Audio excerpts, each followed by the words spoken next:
నమస్తే అమ్మ. నమస్తే. శ్రావణ మాసం, అందులో కృష్ణాష్టమి రాబోతుంది. కృష్ణాష్టమి విశిష్టత ఏమిటి, అసలు ఎలా జరుపుకోవాలి, ఆ రోజు నియమాలు ఏంటి? శ్రావణ బహుళ అష్టమి రాత్రి జోరున వాన పడుతూ ఉండగా 12 గంటల సమయంలో కటిక చీకట్లో రోహిణీ నక్షత్రం ఉన్నటువంటి సందర్భంలో మహావిష్ణువు యొక్క 8వ అవతారమైన శ్రీకృష్ణుడు అవతరించటం జరిగింది. ఆయన తల్లికి 8వ గర్భం, అష్టమ గర్భం, అష్టమి తిథి, అవతారం కూడా అదే. అట్లా అంతా 8 సంఖ్యతో కూడుకున్నటువంటి కూడుకున్నటువంటి అవతారం కృష్ణ అవతారం. అవతారం కూడా 8వ అవతారమే కదమ్మా కృష్ణ అవతారం. అవునమ్మా. అయిన తర్వాత బుద్ధ కల్కి అవతారాలు, అంతేగా. 8వ అవతారం విష్ణుమూర్తిది. అలాంటి శ్రీకృష్ణుడు జన్మించినటువంటి సమయంలో ఎక్కడ జన్మించాడు? అసలు ఆయన వింతల్లోకి వింత ఏమిటంటే చెరసాలలో జన్మించాడు. ఎక్కడన్నా పుట్టింట్లోనో అత్తగారింట్లోనో మరో చోట జన్మిస్తారు, కానీ ఈయన చెరసాలలో జన్మించాడు. జన్మించినప్పుడు వెంటనే తల్లిదండ్రులకు ఎలా కనిపించాడంటే 4 చేతులతో శంఖం, చక్రం, గద మొదలైనటువంటి ఆయుధాలతో, మణిమయమైన కిరీటంతో, భుజకీర్తులతో, అన్ని రకాలైన అలంకారాలతో సాక్షాత్తు విష్ణుమూర్తిగా దర్శనమిచ్చాడు. కృష్ణుడు అవతరిస్తున్నాడు అని ఈ శుభ సందర్భాన్ని దర్శించటానికి ఆ చెరసాలలోకి దేవతలందరూ వచ్చున్నారు, ఋషులను. వాళ్ళు దేవకి వసుదేవులు కృష్ణుడిని కీర్తించిన తర్వాత వాళ్ళు ఏం చెయ్యాలో వాళ్ళకి కర్తవ్యాన్ని నిర్దేశించి అప్పుడు మళ్ళీ పసిపిల్లాడైపోయి కెవ్వుమని ఏడిచాడు. ఏం చెయ్యాలని చెప్పాడు వసుదేవుడికి, నువ్వు వెంటనే నన్ను ఇక్కడి నుంచి తీసుకుని వెళ్ళి నందగోకులంలో అక్కడ యశోద పక్కలో పడుకోబెట్టు, అక్కడ ఒక బిడ్డ ఉంటుంది, ఆ పిల్లని తీసుకురా, ఇక్కడ నా స్థానంలో ఉంచు. ఎట్లా పెడతాను అని అడుగుతావేమో, నీకేం సమస్య లేదు, తలుపుల గడియలు తాళాలు వాటంతటవి తెరుచుకుంటాయి, నువ్వు తీసుకునిరా. ఇంతవరకు బాగానే ఉంది, అవన్నీ విని సంతోషంగానే విన్నటువంటి వాళ్ళల్లో యశోదకి ఎప్పుడైతే బిడ్డను తీసుకెడుతున్నారో దుఃఖం వచ్చేసింది. తల్లి కదా, దుఃఖం వచ్చింది. కానీ ముందరే చెప్పాడు, ఇలా కర్తవ్యం నిర్దేశించాడు కదా. నందుడు ఆ బిడ్డను అలాగే పసి గుడ్డును అప్పుడే పుట్టినట్టుగా ఉన్నటువంటి గుడ్డును తీసుకుని వెళ్ళి అక్కడి నుంచి ఆయన వెడుతున్నాడు. తలుపులు తెరుచుకున్నాయి ఆ చెరసాలవి. ఆ తర్వాత పెద్ద వాన, ఆ వాన అక్కడ కాపలా వాళ్ళందరు నిద్రపోతున్నారు. ఆ వానలో యమునా నదిని దాటి అవతల ఒడ్డుకు వెళ్ళాలి నందగోకులానికి. అవతల ఒడ్డుకు వెళ్ళాలి అంటే నది ఉప్పొంగి ప్రవహిస్తోంది. ఈయన వెళ్ళమన్నాడు. సాక్షాత్తు శ్రీ మహావిష్ణువు కనపడి నువ్వు అలా వెళ్ళు అని చెప్పిన తర్వాత ఈయన మానడానికి అవకాశం ఎక్కడుందో మాట వినేటప్పుడు. అలాగే బయలుదేరి పెడుతూ ఉంటే యమునా నది దారి ఇచ్చింది. వాన పడుతుంటే ఆ బిడ్డ మీద వాన పడకుండా ఉండడానికి నెత్తిన పెట్టుకు పెడుతున్నాడు నదిలో కదా. మామూలుగా ఇలా చేతిలో ఎత్తుకున్నవాడు కాస్త బిడ్డకేం అవ్వకూడదు కదా, తడి తగలకూడదు, ఇలా తల మీద చెయ్యిలా పెట్టుకున్నాడు. ఇలా చెయ్యి పెట్టుకుని పైన బుట్టలో పెట్టుకుని తీసుకెడుతూ ఉంటే ఆ బిడ్డ మీద వాన పడకుండా ఆదిశేషువు ఇలా వచ్చి కప్పాట. ఆయన అంతే కదా, ఆదిశేషువు గురించి చెప్తారు. అవసరమైతే పక్క అవుతాడు, విసినకర్ర అవుతాడు, ఆసనం అవుతాడు, ఏదైనా అవుతాడు ఆయన, అన్నీ ఈయనే కనుక అలా వచ్చి కప్పాట. కానీ యమున మాత్రం బాగా పొంగి పొంగి పొంగి పీకల దాకా వచ్చేస్తోంది.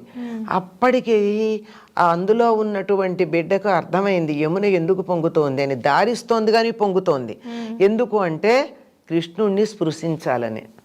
అందుకని ఒక కాలు బయట పెట్టేటప్పటికల్లా యమునా నదికి పాదం తగిలి నీ పాదస్పర్శత సోకింది అని సంతోషంగా తగ్గిందట. అందుకే ఈ యమునా నదిని దాటుతున్న నందుడి చిత్రం వేసినప్పుడు కృష్ణుడి కాలు ఒకటి బయటకున్నట్టు ఉంటుంది ఎవరు వేసినా. ఈ ప్రాంతాన్ని ఇప్పుడు కోయిలే అన్న పేరుతో పిలుస్తారు. కోయిలే అంటే బిడ్డ పడిపోతున్నాడు, కోయిలే అని అరిచాట ఆయన. ఎవరో ఒకళ్ళు తీసుకోండి బిడ్డ బతకాలి, నేనేమైపోయినా పర్వాలేదు అన్నట్టు అరిచాడట నందుడు. కోయిలే అనే ప్రదేశం ఉంది, అక్కడ యమునా నదిని నందుడు దాటినటువంటి ప్రదేశం. అది దాటిన తర్వాత తీసుకుని వెళ్ళి అక్కడ అందరూ అలాగే మత్తు నిద్రలో పడిపోయి ఉన్నారు. ఈ యశోద పక్కలో ఈ బిడ్డను పడుకోబెట్టి అక్కడ ఉన్నటువంటి ఆడపిల్లని ఎత్తుకుని తీసుకుని వచ్చి ఇక్కడ పడుకోబెడతాడు. ఇక్కడ పడుకోబెట్టంగానే ఆ పిల్ల కెబుమని ఏడ్చింది. కెబుమని ఏడ్చేటప్పటికి అప్పటిదాకా పడుకున్నటువంటి ఈ చెరసాల కాపలాదారులంతా లేచారు. అన్ని తాళాలు ఉన్నాయి, ఉన్నట్టున్నాయి. ఇది సమయం కాదు. 8వ నెలలో ప్రసవం అవడం అనేది సహజం కాదు. 8వ నెలలో పుట్టినటువంటి బిడ్డ బతకరు కదమ్మా. అవునమ్మా. ఇంకా 7వ నెలలో పుట్టిన వాళ్ళన్నా బతుకుతారు, కానీ ఇంక్యుబేటర్లో పెడితే 8వ నెలలో పుట్టిన వాళ్ళు బతకడం అపురూపం.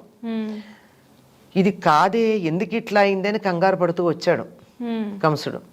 వస్తే ఇక్కడ ఆడపిల్ల. సరే, యథాప్రకారం చంపడానికి ప్రయత్నం చేశాడు. చేస్తే ఆ పిల్ల పైకి ఎగిరింది. ఈ లోపల యశోద వీడు అల్లుడు కాదు, మేనల్లుడు కాదు, ఇది కోడలు అని బతిమాలుతుంది. ఆడపిల్ల కదా, నీకు 8వ నా కొడుకు అయితే కదా నిన్ను చంపుతాడని భయం. ఆడపిల్ల ఏం చంపుతుంది, వద్దు అని చెప్పి బతిమాలింది. అంటే దేవకికి తెలుసు తన కూతురు కాదని. అయినా సరే ఎవరి కూతురు అయితే ఏంటి, మాతృహృదయానికి ఎవరి పిల్ల అయితే ఏం, తల్లితనం లోపల ఉంటే అంతే కదమ్మా. అంచేత వద్దని బతిమాలుతుంది. వాడు ఆడపిల్ల ఏమిటి మగపిల్ల ఏమిటి అసలు ఇదేదో అన్నాడు. ఇలా వాడు ఎంత క్రూరంగా చంపేవాడంటే బిడ్డల్ని ఇలా పైకేసి బిడ్డని కింద కత్తి పెట్టేవాడు. ఆ బిడ్డ కత్తి మీద పడి చనిపోవాలి. ఇది అందరి బిడ్డల్ని వాడు చంపిన పద్ధతి. ఈ పిల్లను కూడా అలా పైకి ఎగరేశాడు. ఎగిరింది అక్కడే ఉంది, కిందకి రాల. అది నిన్ను చంపేవాడు వేరే చోట పెరుగుతున్నాడులే, నువ్వు నన్ను చంపలేవు అని చెప్పి అంతర్ధానం అయిపోతుంది. ఇది ఆనాటి సంఘటన, కృష్ణాష్టమి నాడు. ఈ సంఘటనను ఆధారంగా చేసుకుని ఈ మధ్యకాలంలో ఒక పోస్ట్ చూశానమ్మా, చాలా బాధేసింది నాకు.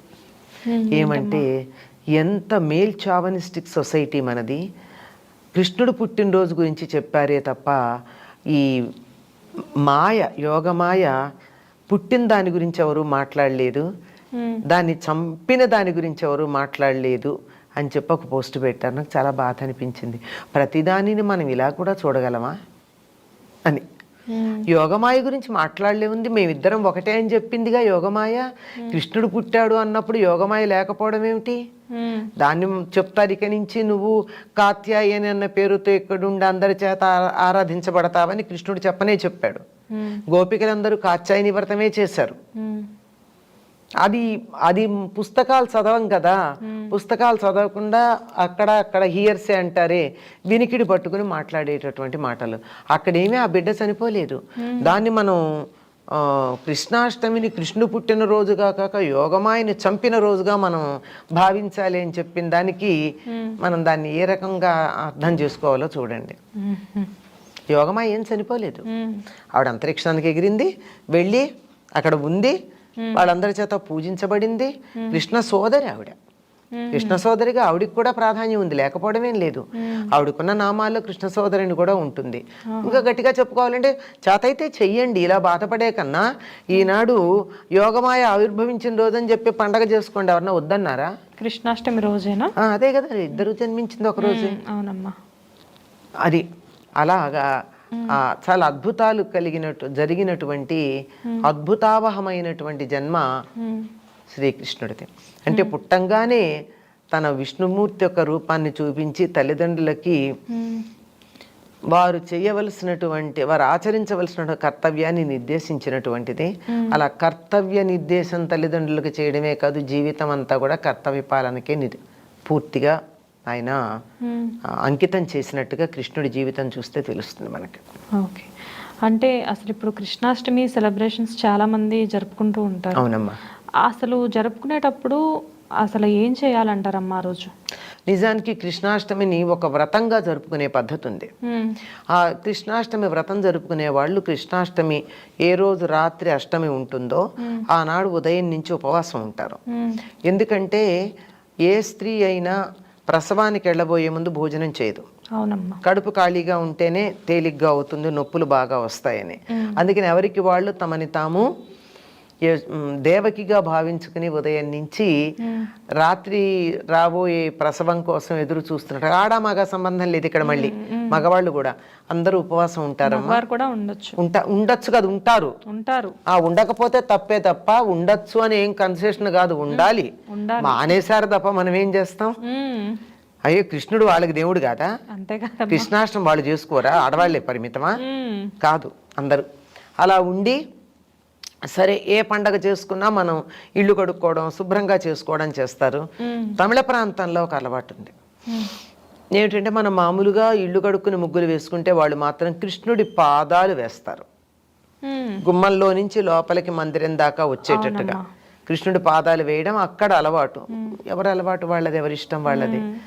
ఒక అందమైన అలవాటేగా, మనం ఆనందం చూద్దాం, బాగా ఉందని సంతోషిద్దాం. ఇప్పుడు మన దగ్గర కూడా చాలా మంది అలా జరుపుకుంటున్నారు. అదేమ్మా, ఎక్కడైనా ఒకటి బాగుంది అనిపిస్తే మనం అనుసరిస్తాం. తెలుగు వాళ్ళకున్న గుణం ఏమిటంటే ఇతరులు ఏదైనా బాగా చేస్తే అనుసరిస్తాం, మనకు మంచిదైనా వదిలేస్తాం. రెండూ ఉన్నాయి.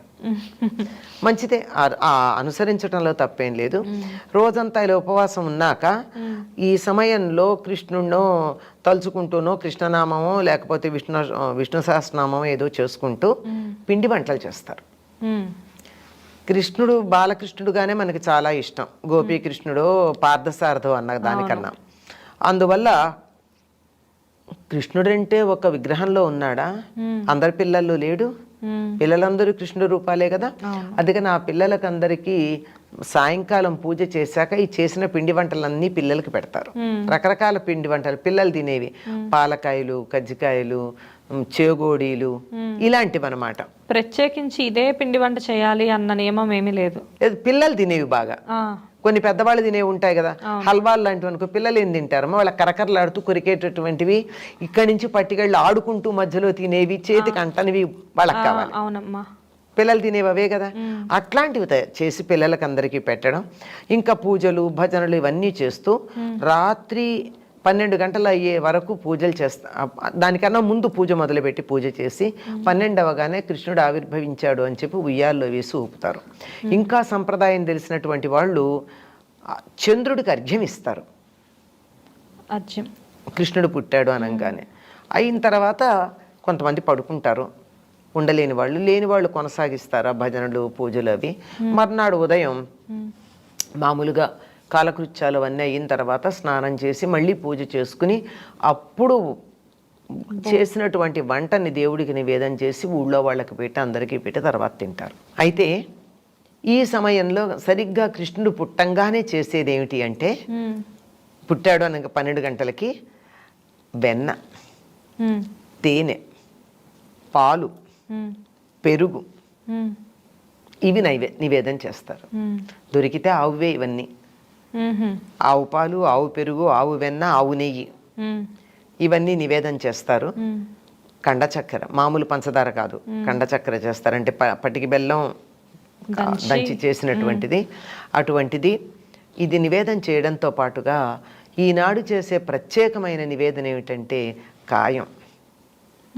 కాయం అంటే బాలెంతలకు పెడతారు కదమ్మా, కట్టెకారం, కాయం అంటారు.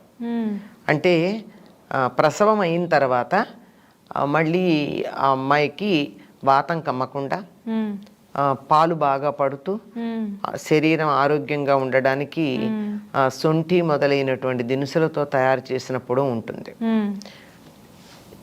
దాన్ని కట్టెకారం లేక కాయం అంటారు. బాలింతలకి తప్పకుండా పెడతారు, చాలా వేడి చేస్తుంది అది. అందుకని ఏం చేస్తారు, దాన్ని నేతిలోను బెల్లం వేసి నీటితో కలిపి పెడతారు. బాగా రుచికరంగా, ఘాటుగా రుచికరంగా బాగుంటుంది. ఎప్పుడైనా అవకాశం దొరికితే వదలకండి, తినండి, చాలా రుచిగా ఉంటుంది. చక్కగా ఆ కాయం నివేదన చేసి పెడతారు. ఎందుకంటే అందరూ ఎవరికి వాళ్ళు దేవకీదేవిగా భావించుకున్నారు గనక మరి ప్రసవం అయిపోయిన తర్వాత బాలెంత లక్షణాలు ఉండాలిగా. అందుకని ఆ వాటి కోసం కాయం నివేదన చేయడం ఉంటుంది. ఉయ్యాల్లో వేసి ఊపుతారు. ఆ మర్నాడు భోజనాలు అయిన తర్వాత ఇంకా కృష్ణలీలలన్నీ ప్రదర్శించుకుంటూ ఉట్టి కొట్టడాలు అలాంటివన్నీ ఆ మర్నాడు చేస్తారు. ఈ ప్రాసెస్ లో తులసి మాలకు కూడా ప్రత్యేక స్థానం ఉంటుంది కదమ్మా? ఎందుకనమ్మా, మొత్తం అంతా ఉంటుందమ్మా. వైష్ణవ సంప్రదాయంలో తులసికి, తులసి మాలకి చెప్పలేనంత ప్రాధాన్యం ఉంది. నమస్తే అమ్మా. నమస్తే.